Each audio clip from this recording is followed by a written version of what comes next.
Bismillahirrahmanirrahim. Assalamualaikum warahmatullahi wabarakatuh.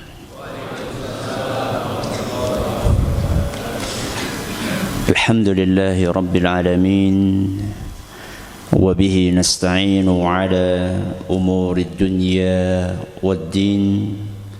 Wa sallallahu ala nabiyyina wa sayyidina Muhammadin wa ala alihi wa sahbihi ajma'in, amma ba'd.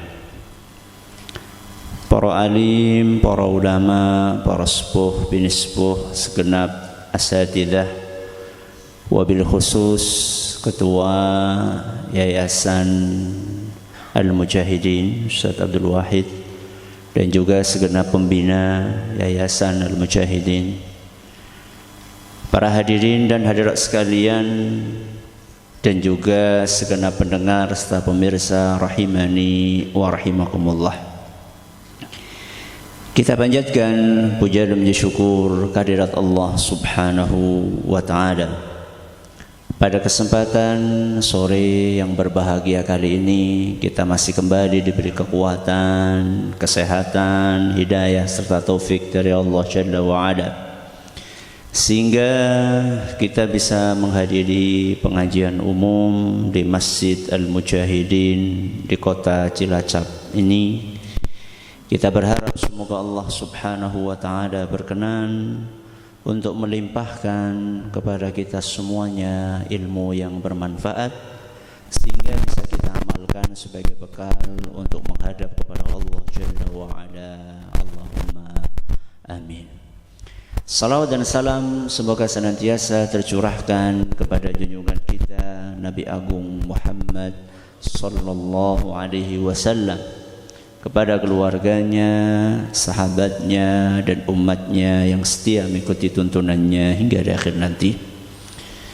Jamaah sekalian rahimani wa rahimakumullah.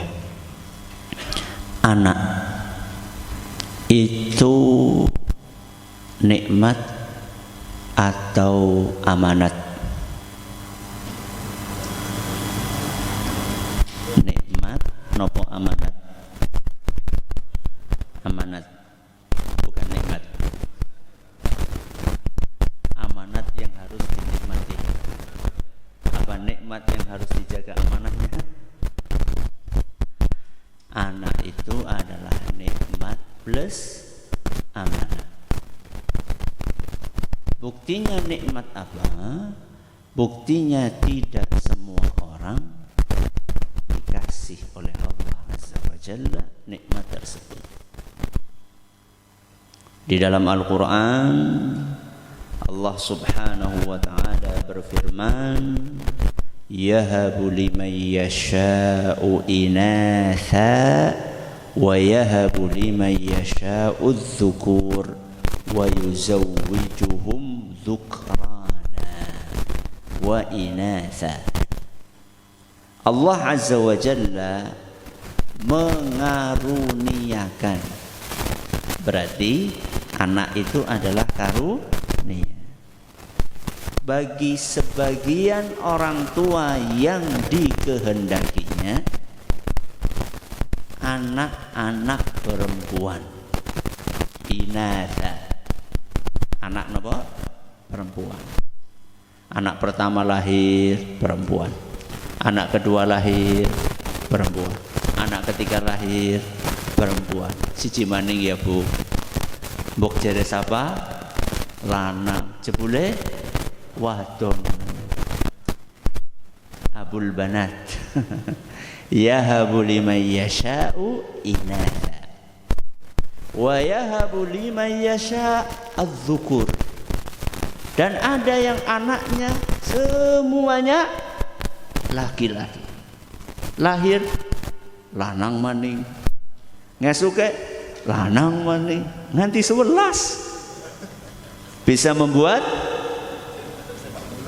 kesebelasan full tim, semuanya laki-laki.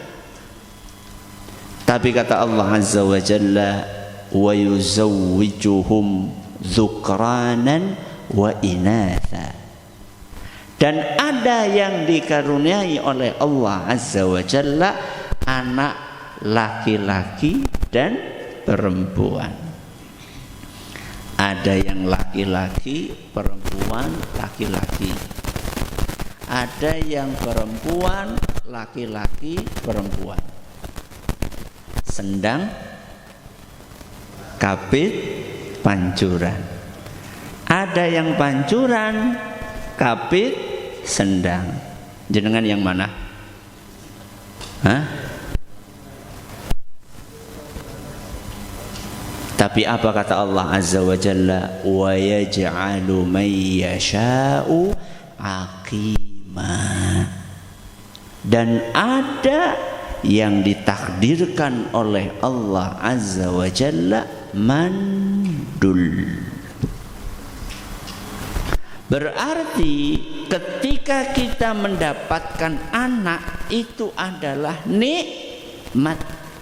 Buktinya Allah dalam surat Asy-Syura ayat 49 membagi manusia menjadi beberapa jenis. Dan jenis yang terakhir oleh Allah disebutkan wa yaj'alu man yasha'u aqima. Dan ada yang tidak dikaruniai anak. Berarti anak adalah nikmat. Tapi di waktu yang sama anak juga amanah yang oleh Allah Azza wa Jalla diwanti-wanti jangan sampai kita mengkhianati amanah. Apa kata Allah Azza wa Jalla? Ya ayyuhalladzina amanu la takhunullaha war rasula wa takhunu amanatikum wa antum ta'lamun. Wahai orang-orang yang beriman, jangan kalian mengkhianati Allah, jangan kalian mengkhianati Rasulullah, dan jangan kalian mengkhianati amanah-amanah yang telah aku bebankan kepada kalian. Ini adalah ayat nomor 27. Allah berbicara tentang amanah secara umum. Setelah itu di ayat nomor 28 Allah Azza wa Jalla langsung membicarakan tentang harta dan anak. Wa'lamu annama amwalukum wa auladukum fitnah. Ketahuilah bahwasannya harta kalian dan anak kalian adalah ujian. Berarti harta adalah amanah, sebagaimana anak juga amanah. Yang jadi masalah, apakah kita sudah menunaikan amanah itu dengan baik atau belum? Sampun apa dereng? Kok sepi? Sampun apa dereng? Sampun? Dereng napa sampun? On the way. Ya. Dalam perjalanan kita untuk melaksanakan amanah tersebut. Dan kita nanti di hari kiamat mas'ulun an ra'iyatih, akan ditanya tentang amanah yang Allah berikan kepada kita, sebagaimana yang diriwayatkan oleh Imam Bukhari dan Muslim. Mas'ulun, ditanya, itu adalah nanti di hadapan Allah Azza wa Jalla kita akan ditanya seberapa kita telah mendidik anak-anak kita dengan baik. Kata Ibnu Umar radhiyallahu anhuma, adibnak fa innaka mas'ulun an waladik. Didiklah anakmu karena engkau akan ditanya di hadapan Allah tentang anakmu. Madza adabtahu, seperti apa engkau mendidik anakmu, wa madza 'allamtahu, dan apa yang sudah engkau ajarkan kepada anakmu. Jadi ada pendidikan, ada apa? Pengajaran. Itu nanti akan ditanya di hadapan Allah Subhanahu wa ta'ala.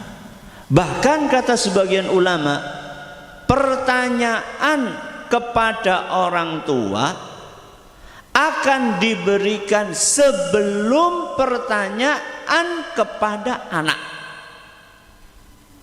Jadi nanti di hari kiamat yang akan ditanya dulu siapa? Orang tua apa anak? Orang tua dulu sebelum anak ditanya. Siapa yang punya kewajiban? Orang tua kepada anak atau anak kepada orang tua? Sama-sama punya kewajiban. Apa kewajiban orang tua kepada anak? Mendidik dan mengajari. Kewajiban anak kepada orang tua apa? Berbakti. Mana yang akan ditanya duluan? Kata sebagian ulama, yang akan ditanya duluan adalah orang tua. Karena anak akan berbakti kepada orang tuanya dengan izin Allah Azza wa Jalla, tergantung seberapa orang tua itu mendidik anaknya. Makanya yang akan ditanya terlebih dahulu di hari kiamat siapa? Orang tua. Sehingga tema kita pada sore hari ini penting atau tidak? Penting. Tanggung jawab orang tua terhadap anaknya. Orang tua di sini maksudnya bapak atau ibu? Bapak atau ibu? Suami atau istri? Suami atau istri? Suami dan istri. Tapi biasanya anak kita jadi pingpong. Datang kepada bapaknya, Pak, ini gimana? Sana sama ibu. Begitu sampai ibunya, Bu, ini gimana? Sana sama bapak. Begitu nak? Begitu enggak nak? Iya. Oh, terkonfirmasi. Tidak boleh. Tanggung jawab bersama. Apalagi kalau misalnya orang tuanya nggak mau diganggu, cuma gara-gara sibuk, gue main HP-nya. Anak datang kepada bapaknya minta diajari PR, kayak kalau ibune. Kenapa? Bapaknya lagi sibuk nonton YouTube. Sampai kepada ibunya minta diajarin PR, sana sama bapak. Ibunya lagi sibuk live TikTok. Tanggung jawab siapa pendidikan anak? Bapak dan ibu, suami dan istri. Apa saja tanggung jawab yang harus ditunaikan oleh orang tua? Kita akan ringkaskan dari sebuah buku yang ditulis oleh guru kami Syekh Abdul Razak Ibnu Abdul Muhsin Al-Badr hafizahullah ta'ala, yang berjudul Ashru Rakaiz fi Tarbiyatil Abna. Kita akan ringkas, jadi enggak semuanya kita baca. Semoga ringkasan ini diberkahi oleh Allah Subhanahu wa ta'ala. Tanggung jawab pertama, menanamkan akidah dan keimanan. Apa yang pertama? Menanamkan akidah dan keimanan. Kenapa kok menanamkan akidah dijadikan sebagai tanggung jawab nomor satu yang harus ditunaikan oleh orang tua kepada anak-anaknya? Karena akidah adalah asas. Asas niku napa? Pondasi. Masjid ini kuat karena ada apanya? Pondasinya. Ayo kita berdiri bareng-bareng, kemudian kita dorong tembok masjid ini bersama-sama. 1, 2, 3, dorong. Ambruk gak? Ambruk gak? Kenapa? Karena ada pondasinya.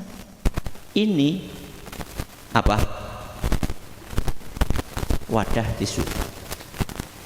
Ayo kita dorong bareng-bareng. Gak perlu bareng-bareng. Cukup 1 jari. Akan apa? Akan roboh. Kenapa? Karena ndak ada pondasinya. Anak-anak sebagian dari kita hari ini sangat rapuh akhlaknya karena ndak punya pondasi akidah yang kuat. Masa cuma gara-gara diputus sama pacarnya kendat? Masa cuma gara-gara minta HP nggak dipenuhi terus kabur dari rumah? Ini anak-anak mental kerupuk kudanen. Tahu kerupuk? Kerupuk itu ini bahasa ayah kami, Ustaz Zaini Muhayyad rahimahullah. Sering beliau ulang-ulang. Mungkin angkatannya Ustaz Wahid kayaknya beliau, Ustaz Zaini Muhayyad. Beliau sering mengumpamakan mental yang rapuh itu seperti mental kerupuk kudanen. Kerupuk itu nggak usah kudanen, diremes apa? Akan remuk. Bagaimana kalau sudah serapuh itu kudanen, pripun? Ya kayak gini. Kayak nggak ada apanya, nggak ada sama sekali kekuatannya. Makanya Allah Azza wa Jalla mengumpamakan kalimat tauhid di dalam Al-Quran kasyajaratin thayyibatin asluha thabitun wa far'uha fis sama. Allah umpamakan kalimat tauhid itu seperti pohon yang kokoh, akarnya menghujam dalam ke tanah, wa far'uha fis sama. Akan tetapi cabang-cabangnya menjulang tinggi ke langit. Ini Allah sampaikan dalam Al-Quran surat Ibrahim ayat 24. Maka tanggung jawab orang tua adalah menanamkan akidah kepada anak. Sebagaimana dahulu Rasulullah sallallahu alaihi wasallam mengajari Ibnu Abbas radhiyallahu anhuma. Siapa namanya Ibnu Abbas? Anak-anak, siapa namanya Ibnu Abbas? Yang bisa jawab dapat hadiah. Hadiahnya minta ke panitia. Siapa namanya Ibnu Abbas? Subhanallah, sebanyak ini namanya Ibnu Abbas. Angkat tangan.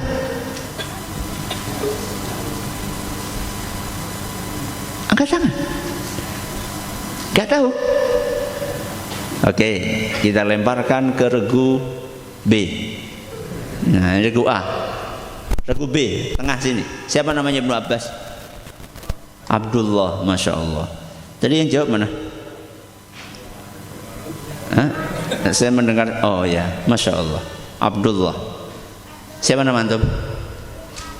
Siapa? Derajat, Masya Allah. Nanti minta hadiah sama panitia ya. Aku orang nggak apa-apa ya. Ya. Ya. Namanya siapa nak? Abdullah. Ibnu Abbas itu Abdullah Ibnu Abbas radhiyallahu anhuma. Apa kata Rasulullah SAW? Ya gulam, anak masih SD lah kira-kira. Ya gulam, idza sa'alta fas'alillah. Kalau kamu minta sesuatu, mintalah kepada Allah. Sejak SD sudah diajari seperti itu. Pertanyaannya, apakah kita sudah membiasakan anak kita apa-apa mintanya sama Allah atau belum? Kok sepi? Sudah atau belum? Belum. Kalau misalnya ada anak datang kepada ibunya, Bu, minta uang saku. Ibunya lagi gak punya duit. Apa kata ibu? Tuh, minta sama bapak.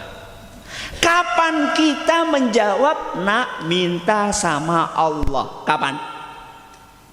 Kapan? Ya habis ini insya Allah. Ya. Anak datang kepada jenengan, bapak-bapak, minta mainan tanggal tua. Tanggal tua. Apa jawaban jenengan?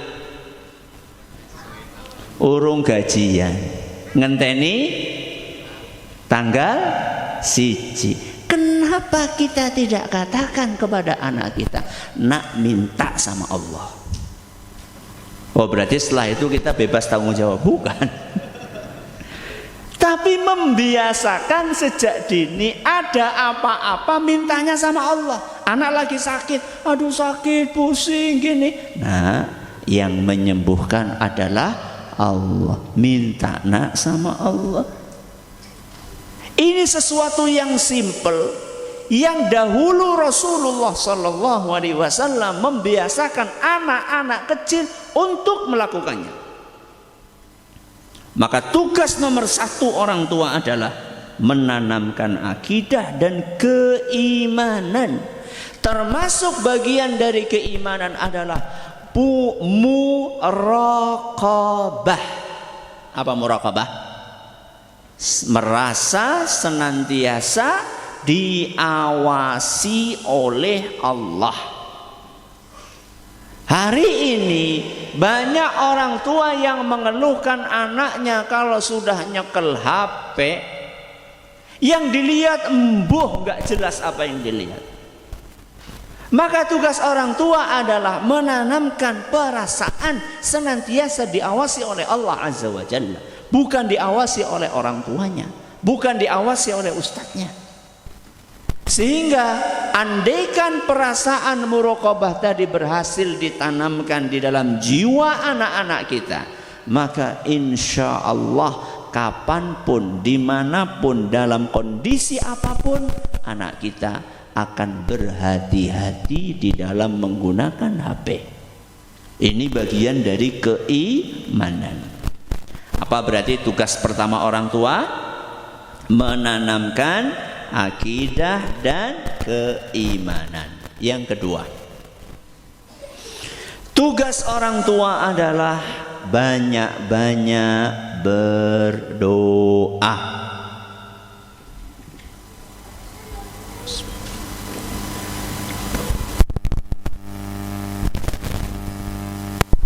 Banyak-banyak berdoa. Kenapa?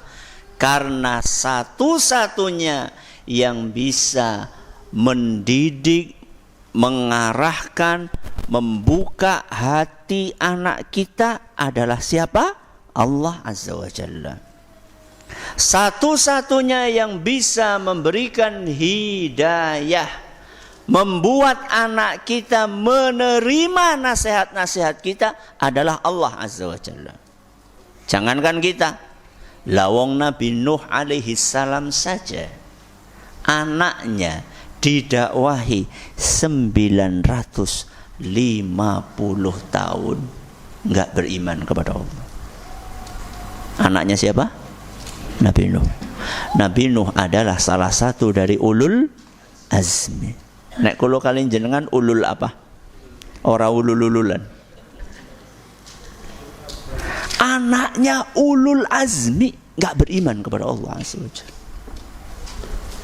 Maka jangan mengandalkan kekuatan pribadi, tapi mintalah sama Allah Subhanahu wa Ta'ala. Kita mendoakan anak kita sebelum lahir apa sesudah lahir? Sebelum lahir dan sesudah lahir. Dahulu para nabi alaihimussalam, Nabi Ibrahim, Nabi Zakaria, dan juga nabi-nabi yang lainnya, mereka berdoa kepada Allah Azza wa Jalla sebelum anak mereka lahir. Nabi Ibrahim alaihissalam misalnya, beliau berdoa, Rabbi habli minas salihin. Di dalam ayat yang lain Nabi Ibrahim juga berdoa, Rabbi ja'alni muqimas salati wa min dzurriyyati rabbana wa taqabbal du'a.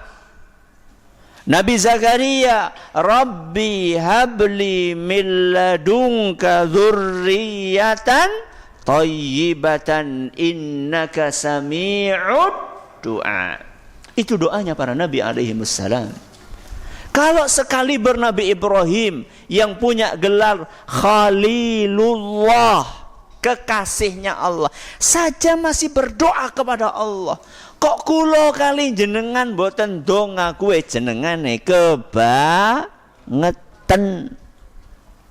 Sebelum anak-anak kita lahir, kita berdoa kepada Allah Azza wa Jalla. Setelah lahir pun tetap kita doakan mereka.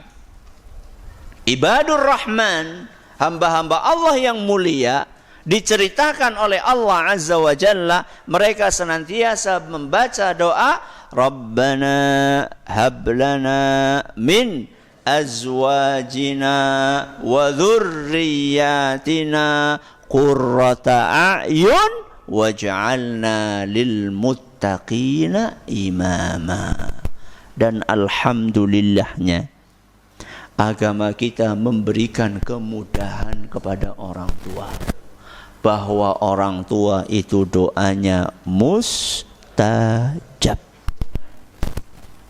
Thalathu da'awatin mustajabatin la syakka fihinna. Ada 3 doa yang pasti dikabulkan, tidak ada keraguan sedikit pun. Salah satunya adalah da'watul walid, doanya orang tua. Hadis riwayat Abu Dawud dan dinyatakan sahih oleh Syekh Al-Albani. Maka Bapak Ibu yang kami hormati, ketika anak-anak kita ini susah banget diatur, diomongi malah jawab, konsolat malah jerene ngantuk, ya, kon mandek dolanan HP jerene delamaning. Ketika kita menghadapi anak-anak yang seperti itu, bisa jadi karena saat itu kita kurang doa. Dan sudah terbukti jamaah yang kami hormati, ketika kita menghadapi anak yang susah banget, terus kita mendekatkan diri kita kepada Allah, kita membaca doa-doa yang tadi dibaca oleh para nabi, Rabbi habli minas salihin, Rabbi ij'alni muqimas salati wa min dzurriyyati rabbana wa taqabbal doa, Rabbana hablana min azwajina wa dzurriyyatina qurrata a'yun waj'alna lil muttaqina imama. Di dalam sujud-sujud kita, di antara azan dengan iqamah, di sepertiga malam terakhir, di waktu-waktu mustajab kita doakan. Subhanallah, enggak lama kemudian anak itu nurut. Karena yang bisa membuka hati anak-anak kita cuma siapa? Allah Subhanahu wa ta'ala. Tapi ingat, doa mustajabnya orang tua itu doa kebaikannya atau doa keburukannya? Kedua-duanya. Di dalam Al-Adabul Mufrad karya Imam Al-Bukhari disebutkan sebuah riwayat yang bunyinya wa da'watul walidi ala waladihi, doa buruk orang tua buat anaknya itu termasuk mustajab. Makanya kalau jenengan lagi jengkel sama anak, pripun? Bocah kok soleh temen, wonten jenengan kados niku? Wonten apa mboten? Yang ada bocah kok becut temen. Akhirnya temenan apa? Becut. Dosa apa sih ngomong becut mau? Ramane dewek. Bocah kok muga-muga jadi imam Masjidil Haram. Nah, jadi kalau lagi marah itu doakan yang baik-baik. Subhanallah, kebiasaan orang Arab kalau lagi marah itu apa? Ngomong apa? Allahu yahdik, Allahu yahdik. Apa artinya? Semoga Allah memberikan hidayah kepadamu. Ya jadi kalau mendelik-mendelik ya tetap sing metune apik iku lho. Masya Allah. Itu kebiasaan Arab gitu. Hadakallah, Allahu yahdik. Jadi kalau orang Arab sudah ngomong kayak gitu, itu artinya dia lagi marah gitu loh. Orang yang nggak paham, amin gitu. Saya pernah digitukan sama salah seorang guru saya.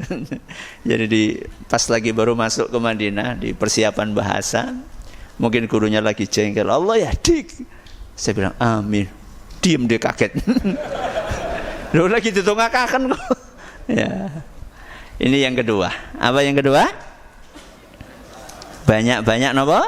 Berdoa. Yang ketiga, pembentengan dengan zikir. Apa yang ketiga?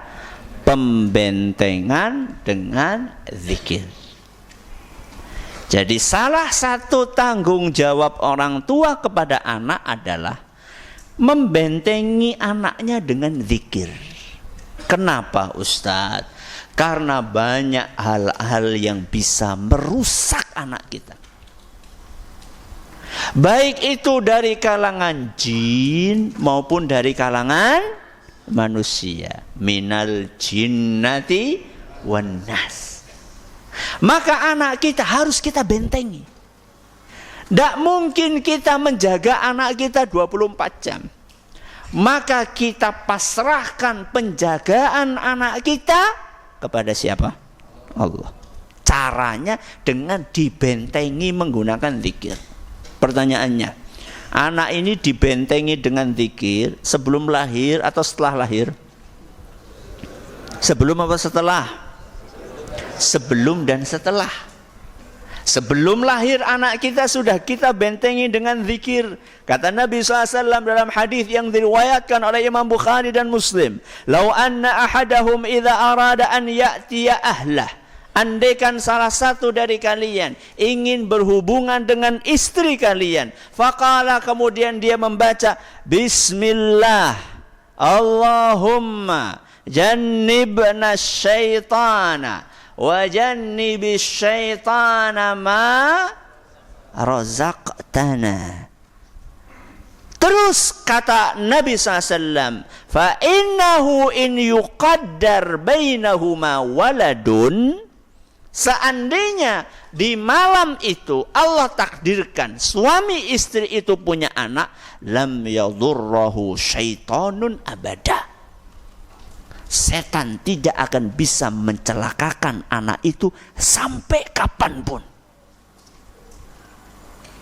Wis ndonga borong. Jeneng meneng bae. Biyen wis ndonga apa urung? Mulane bocah kaya gue. Wis tua Ustaz kepriwe? Apa doanya? Bismillah Allahumma jannibna syaitana wa jannibis syaitana ma razaqtana. Ya Allah, jauhkan setan dari kami dan jauhkan setan dari anak kami. Sehingga Nabi SAW menjanjikan anak kita akan dilindungi oleh Allah dari kejahatan setan sampai kapanpun. Semangat? Semangat apa? Baca doa. Semangat zikir. Ini sebelum apa? Lahir. Setelah lahir, anak sudah bisa baca zikir atau belum? Belum. Terus apa caranya untuk membentengi anak kita dengan zikir? Anak itu dizikiri. Napa? Dizikiri. Nek dizikiri berarti sing maca sapa? Orang tuanya. Apa ana dalile Ustaz? Ada. Dalilnya adalah praktek Rasulullah sallallahu alaihi wasallam. Sebagaimana diriwayatkan oleh Imam Bukhari dan Imam Abu Dawud. Dan redaksi yang saya bacakan ini redaksinya Imam Abu Dawud. Kana Nabi sallallahu alaihi wasallam, Nabi sallallahu alaihi wasallam biasanya yu'awwidhul Hasan wal Husain, membacakan ta'awudz untuk Hasan dan Husain. Istilah kita mau menzikiri. Apa bacaan yang dibaca oleh Nabi SAW? U'idzukuma bikalimatillahi tammah min kulli syaitanin wahammah wa min kulli ainin lamah. Sing wis apal angkat tangan. Silakan.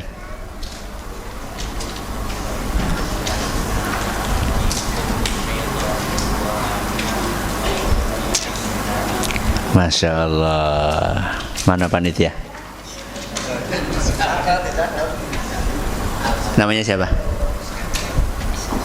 Iskandar. Tadi yang belakang siapa? Derajat. Ya, pokoknya nanti kalau nggak dikasih hadiah sama panitia lapor. Ya, lapor dok maksudnya.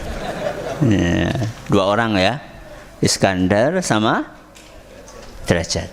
Ya. Apa artinya u'idzukuma? Aku memintakan perlindungan untuk engkau berdua. Sinten? Hasan dan Husain. Bikalimatillahi tammah. Menggunakan kalimat-kalimat Allah yang sempurna. Ayat-ayat Al-Quran, zikir-zikir, Asmaul Husna, pokoknya kalimat-kalimat Allah yang sempurna. Dari apa? Min kulli syaitanin wahamah. Dari setan dan binatang berbisa. Wa min kulli ainin lamah. Dan dari ain, pandangan yang jahat. Jadi kalau anak supaya nggak kena ain, itu bukan dicantoli apa? Apa kayak sing biyen ramai kayak, sing warna-warni kayak jenenge apa kayak? Apa? Sambetan. Iya, kalau sambetan wis ngaji mending langsung sambetan. Ora model. Ustaz, itu kan Hasan dan Husain. Kalau anak saya 1 gimana Ustaz? U'idzuka, nek laki-laki. Nek perempuan, u'idzuki. Ya, cuma diganti kuma jadi ka atau napa? Ki. Nek anake akeh, u'idzukum. Ya, untuk semuanya. Ini ketika anak tersebut belum bisa ngomong. Terus, kapan anak itu kita ajari baca sendiri? Nah, kalau tadi kan belum bisa ngomong toh, maka kita zikiri. Kapan anak itu kita ajari untuk zikir sendiri? Ketika sudah mulai bisa ngomong.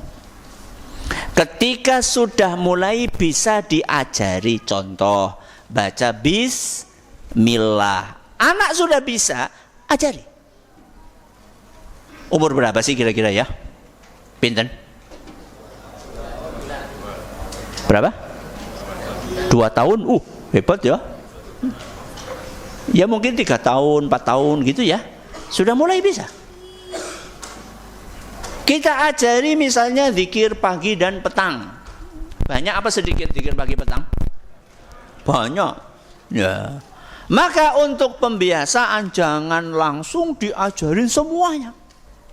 Sampai la ilaha illallah wahdahu la syarika lahul mulku wa lahul hamdu wa huwa ala kulli syai'in qadir ping 100. Muramane pe ora maca ping 100. Bertahap, mulai dari misalnya ayat kursi 1 kali. Ya, sudah enggak apa-apa. Nanti setelah terbiasa tambahi napa? Al-Ikhlas. Surat apa? Al-Ikhlas. Berapa kali? 3 kali. Nanti kalau sudah nyaman, terbiasa, tambahi surat apa? Al-Falaq. Berapa kali? 3 kali. Lama-lama sudah terbiasa, tambahi lagi surat apa? An-Nas. Berapa kali? 3 kali. Pokoknya secara bertahap anak itu diajari. Dan nggak usah dipaksa-paksa. Karena anak itu belum punya kewajiban. Apalagi memang zikir pagi dan petang hukumnya bukan wajib. Jadi jangan dipaksa, tapi pelan-pelan diajarkan. Kasih tahu sama anak kita. Seandainya suatu saat anak kita jatuh dari sepeda misalnya, kok kemudian dia nggak ada yang luka, dan tadi pagi dia baca zikir, tuh nak, alhamdulillah, tadi pagi kamu baca zikir. Sekarang lihat, kamu jatuh tapi nggak terluka, dilindungi sama Allah Azza wa Jalla.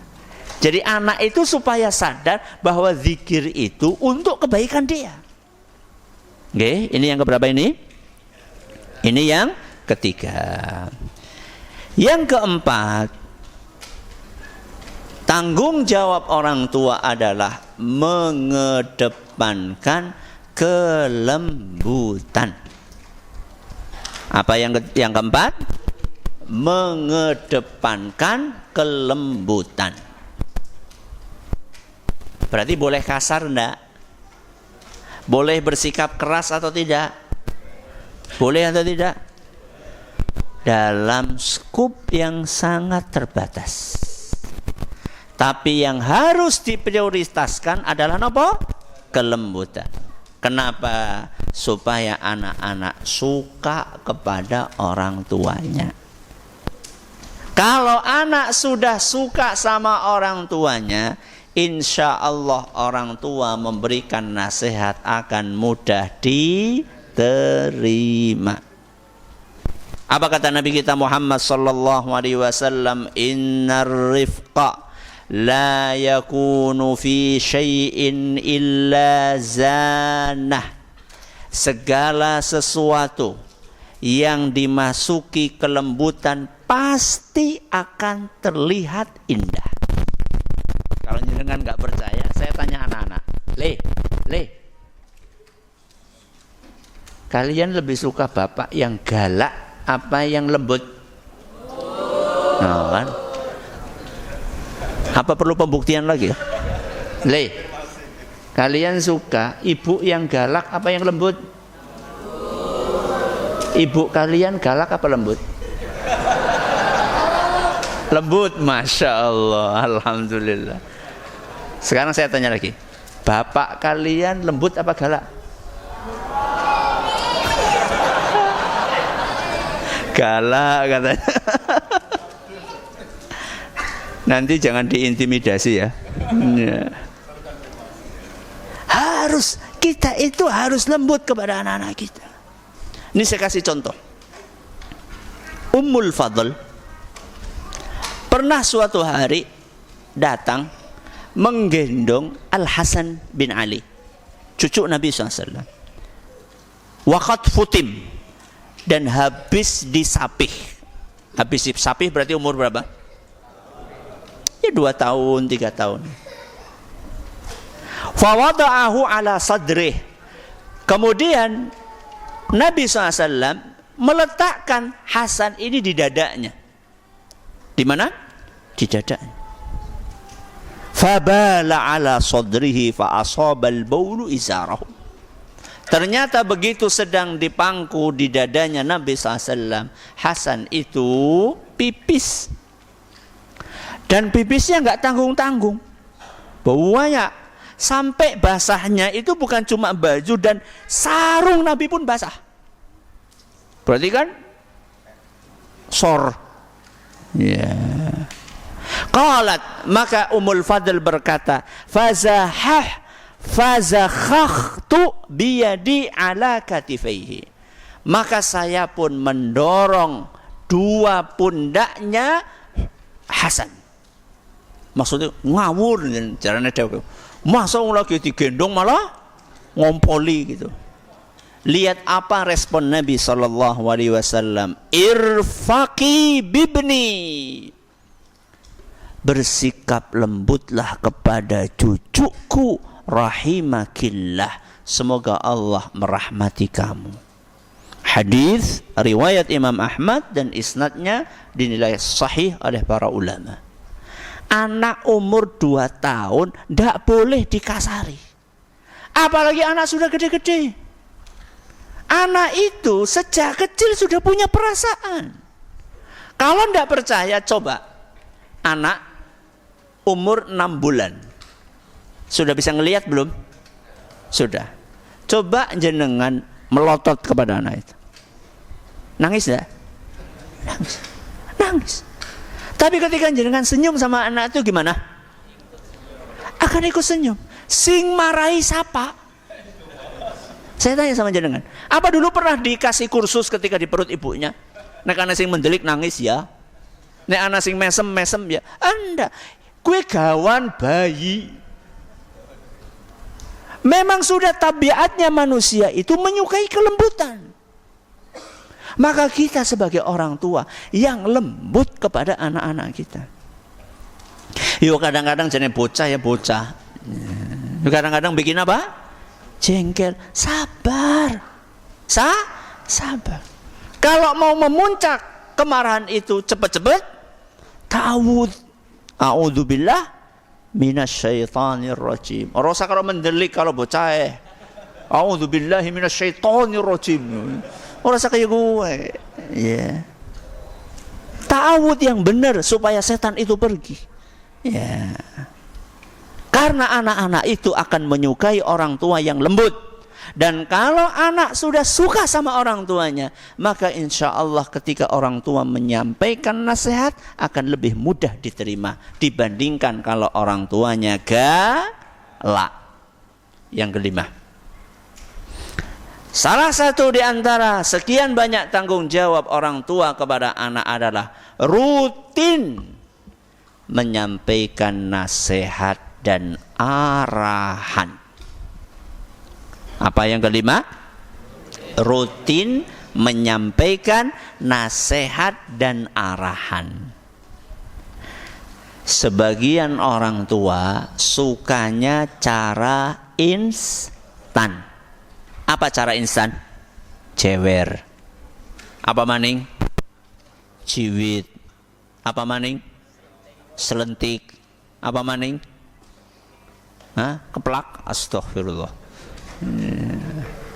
Ustadz, kalau dijewer langsung manut Ustadz, itu namanya instan. Sesuatu yang instan biasanya sehat apa tidak sehat? Contoh mie instan, kopi instan, apa maning? Nah, sesuatu yang instan biasanya nggak sehat, termasuk mendidik anak secara instan. Apa Ustadz nggak sehatnya?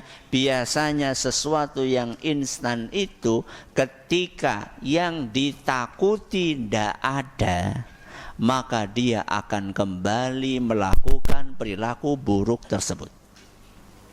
Contoh, ketika jenengan pergi dari rumah, ada sebuah urusan sampai mungkin sekian jam, coba lihat anak-anak jenengan, responnya bagaimana?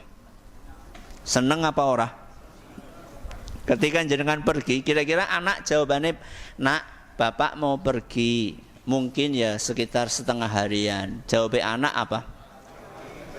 Alhamdulillah. Nah, gue kesempatan dolanan HP pinggir tumai terus.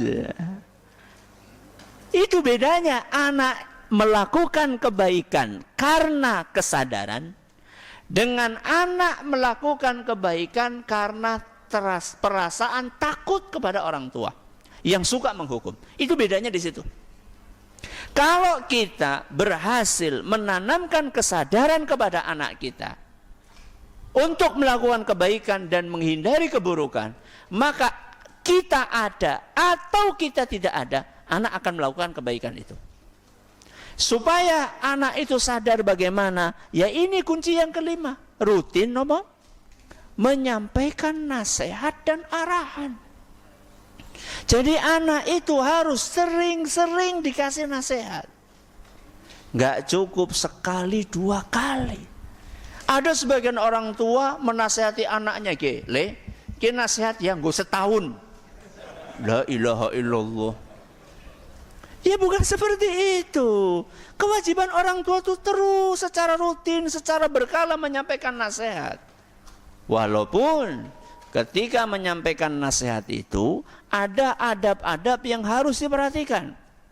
Saya sampaikan di dalam buku Mengatasi kecanduan gadget pada anak. Napa? Mengatasi kecanduan gadget pada anak. Bukunya kecil. Itu saya sampaikan di dalam buku itu, bahwa nasihat yang disampaikan kepada anak supaya bisa diterima itu harus memenuhi beberapa faktor. Satu, harus ikhlas. Siapanya? Orang tuanya ketika menyampaikan nasihat. Dua, harus yakin bahwa yang akan membuka hati anak kita siapa? Allah. Tiga, harus memilih waktu yang pas. Karena anak itu nggak mesti suasana hatinya mood. Mood siapa? Bombong.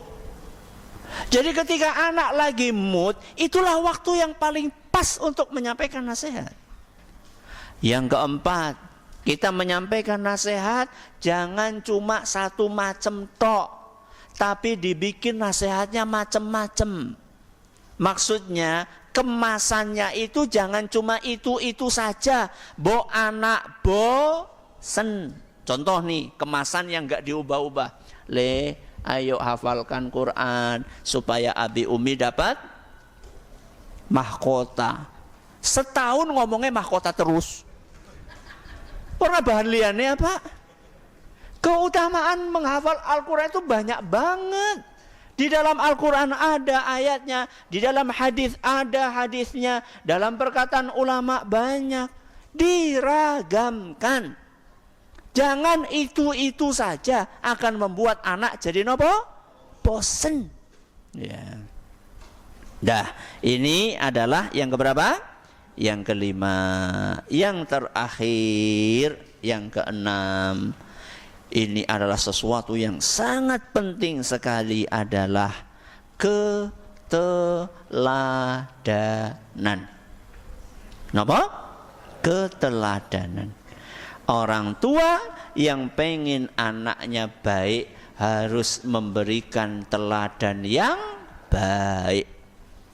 Buah itu kalau jatuh tidak akan jauh-jauh dari pohonnya.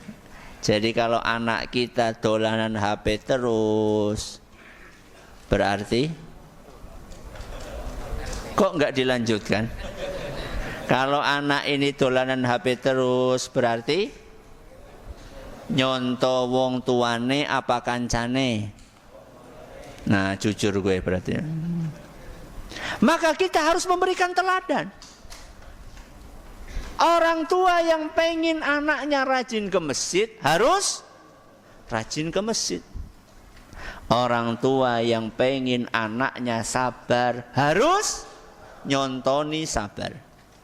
Orang tua yang pengen anaknya enggak kecanduan gadget, orang tuanya harus tidak kecanduan gadget. Syekh Abdullah Al-Ghudayyan rahimahullah, salah satu ulama besar Arab Saudi, pernah ditanya sama putrinya, wahai ayahku, gimana caranya mendidik anak di zaman seperti ini, di mana kerusakan tersebar di mana-mana? Apa jawaban dari beliau? Kuncinya dua, Nduk. Yang pertama, keteladanan. Yang kedua, doa. Doa sudah kita bahas. Sekarang kita bahas apa? Keteladanan. Bapak dan ibu harus memberikan teladan yang baik.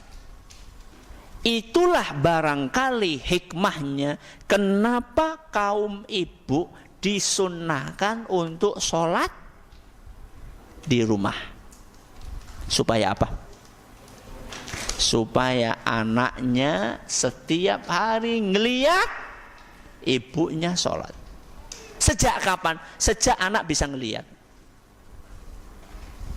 Umur berapa bulan anak bisa ngeliat, yang dilihat ibunya lagi sholat. Itu pula barangkali hikmahnya. Salah satu hikmahnya, kenapa bapak-bapak disunnahkan untuk sholat sunnah di rumah. Kalau sholat wajib di mana? Di masjid. Semua sholat sunnah buat bapak-bapak disunnahkan dilakukan di mana? Di rumah. Kecuali kalau pakai pendapat ulama yang mengatakan Idul Fitri, Idul Adha sunnah, kecuali sholat apa? Idul Fitri, Idul Adha, sholat gerhana ya di masjid. Tapi sholat qobliyah, sholat ba'diyah, sholat duha, sholat apa lagi? Sholat tahajud, sholat sunnah wudu, sholat apa lagi? Sholat sunnah mutlak itu disunnahkan dilakukan di rumah. Sehingga anak itu sejak dini sudah ngelihat bapak dan ibunya sholat. Bukan anak itu sejak kecil disuguhi ibune dolanan HP terus. Ada nggak sekarang ibu-ibu sambil nyusui anaknya main HP? Rata-rata. Mulane bocah pengin HP, lawang ibune saben dina nyekeli HP terus. Bagaimana anak nggak suka kerjaannya mainan apa misalnya ya, mainan hal-hal yang tidak baik misalnya, sedangkan bapaknya setiap hari nyontohkan seperti itu. Maka yang keenam adalah memberikan keteladanan. Siapa yang bisa ngulang nomor 1 sampai 6? Monggo. 1, menanamkan akidah dan keimanan. 2, Mendoakan anak. Masya Allah. 3, Dengan zikir. bagus. 4, Yang keempat, mengedepankan kelemah lembutan. bagus. 5, Yang kelima, banyak memberikan arahan dan nasihat. bagus. 6, Terakhir, banyak memberikan teladan. Masya Allah, hadiahnya sudah sampai. Silakan. Masya Allah. Mana yang tadi? Siapa? Mas Derajat ya? Ini Mas siapa tadi? Mas Iskandar. Mas Derajat mana? Masya Allah. Masih ada sisa waktu sedikit. Kalau ada pertanyaan silahkan. Kalau tidak ada, alhamdulillah. Barakallah.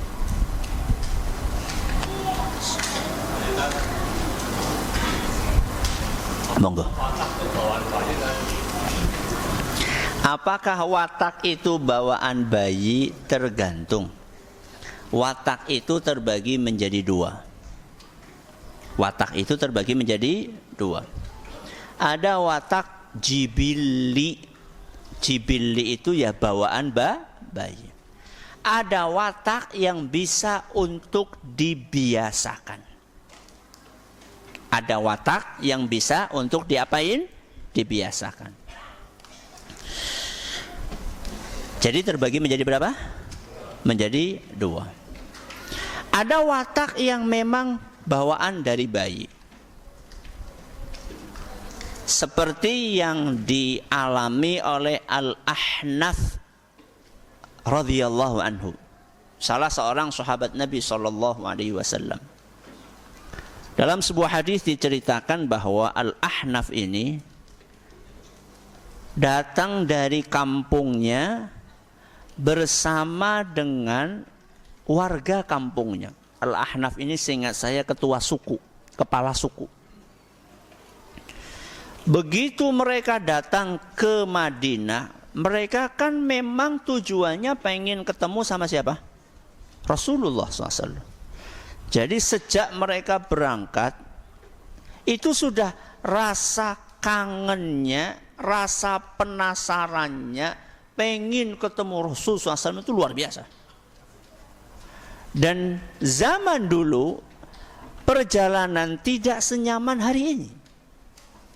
Debu, panas, keringat dan seterusnya. Berhari-hari sampai ke kota Madinah. Begitu sampai ke kota Madinah, begitu lihat Rasul sallallahu alaihi wasallam, satu rombongan itu buru-buru dulu-duluan untuk ketemu sama siapa? Rasulullah SAW. Yang namanya orang kangen ketemu ya pelukan, nyium Rasul SAW, padahal mambune minta ampun. Baru apa? Baru bepergian kok perjalanan. Kecuali Al-Ahnaf. Apa yang dilakukan oleh Al-Ahnaf? Yang beliau lakukan adalah mandi. Setelah mandi apa? Ganti baju. Setelah ganti baju, serot pakai apa? Parfum. Baru nemui Rasulullah sallallahu alaihi wasallam. Nabi SAW merasa kagum dengan Al-Ahnaf yang beda sama warganya. Maka Nabi SAW mengatakan, inna fika khaslataini yuhibbuhumallah wa rasuluhu. Kamu punya dua sifat yang disukai oleh Allah dan Rasulnya. Apa itu? Al-hilmu wal anatu. Al-hilmu artinya adalah kelemah lembutan. Al-anatu artinya adalah ketidak tergesa-gesaan. Jadi contohnya tadi itu, nggak langsung nemui Rasul, tapi apa dulu?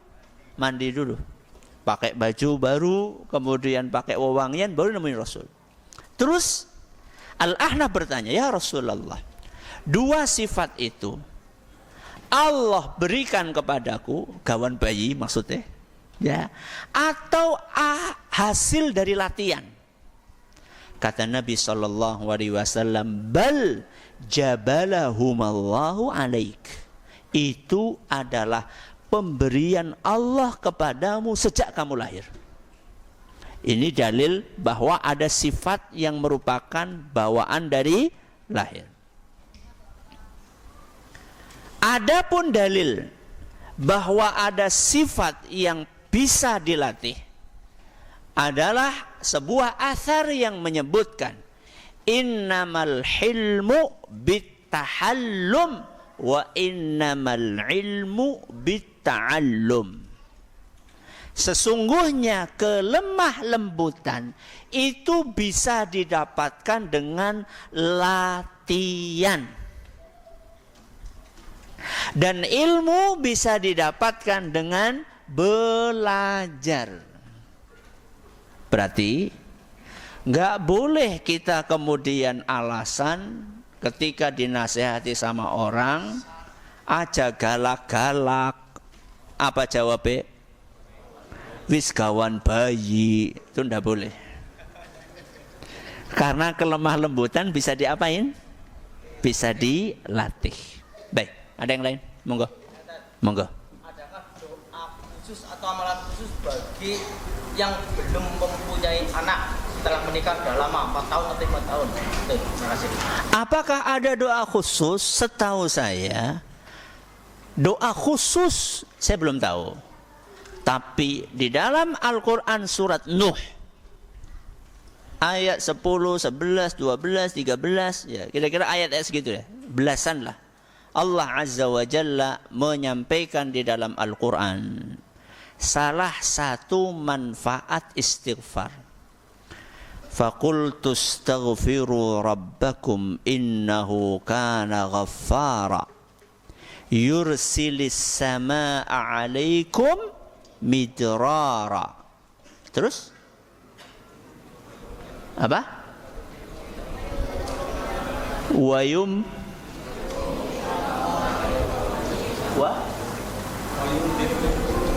yumdidkum bi amwalin wa banina wa yaj'al lakum jannatin wa yaj'al lakum anhara. Di dalam ayat tadi Allah Azza wa Jalla menyebutkan manfaat istighfar. Manfaat istighfar. Salah satu manfaat istighfar adalah wa yumdidkum bi amwalin wa banina. Allah akan karuniakan kepada kalian yang banyak istighfar, harta dan anak. Maka perbanyaklah napa? Istighfar. Ustaz sudah 4 tahun Ustaz, urung suwe. Dalam beberapa riwayat seingat saya, Nabi Ibrahim mendapatkan anak Nabi siapa? Ismail. Kalau nggak salah saat itu umurnya 80-an tahun. Kira-kira nek jenengan wis 80 tahun sindongan jaluk anak apa ora? Hah? Lah wis kesel. Jadi 4 tahun itu belum lama. 4 tahun itu belum lama. Ya, silakan. Masih ada waktu 5 menitan. Monggo.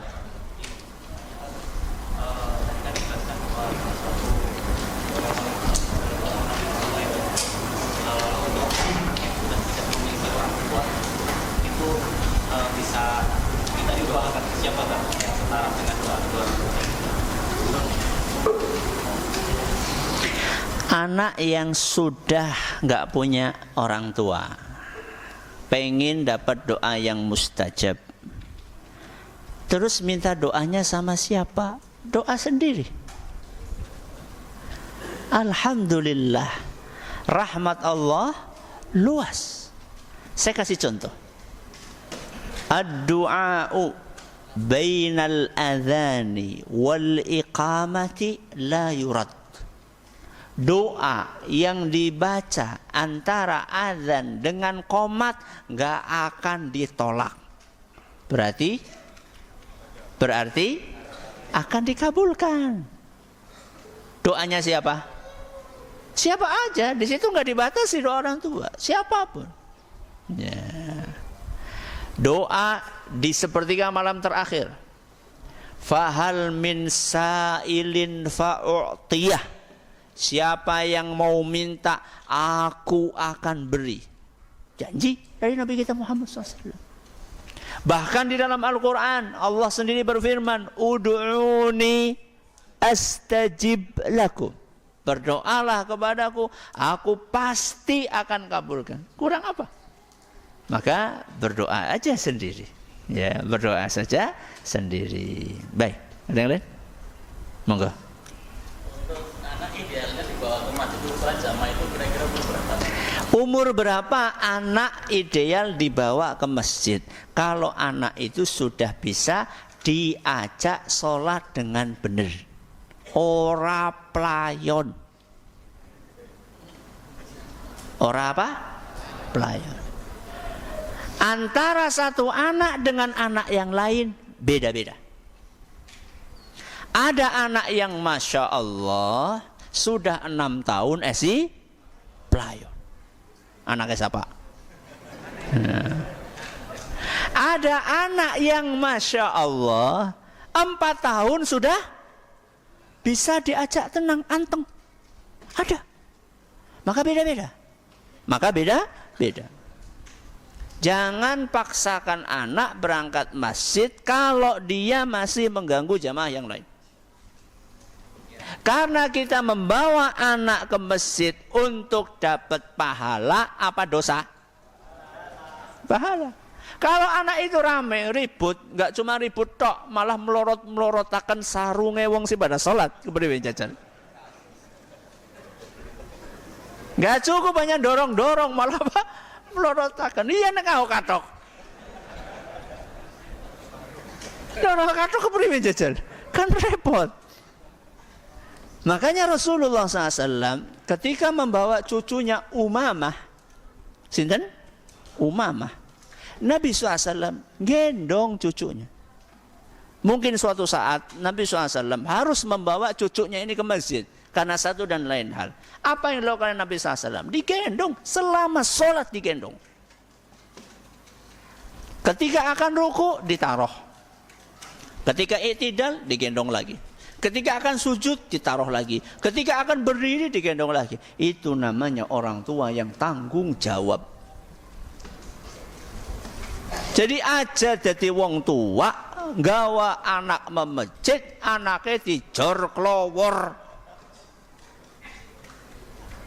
Ana sing buka keran nganti entung banyune. Ada yang tadi itu melorot-melorotakan apa? Sarung. Ana sing gelut, ana sing bal-balan, subhanallah. Ki wong tuane nang endi ki? Tanggung jawab. Ya, jadi ketika anak sudah bisa dikondisikan, itulah saat itu boleh membawa anak ke masjid. Habis waktunya ya. Ya, terima kasih atas perhatiannya. Mohon maaf atas segala kekurangannya. Subhanakallahumma wa bihamdika asyhadu an la ilaha illa anta astaghfiruka wa atubu ilaik. Assalamualaikum warahmatullahi wabarakatuh.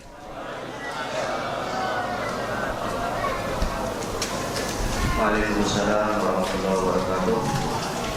Terima kasih.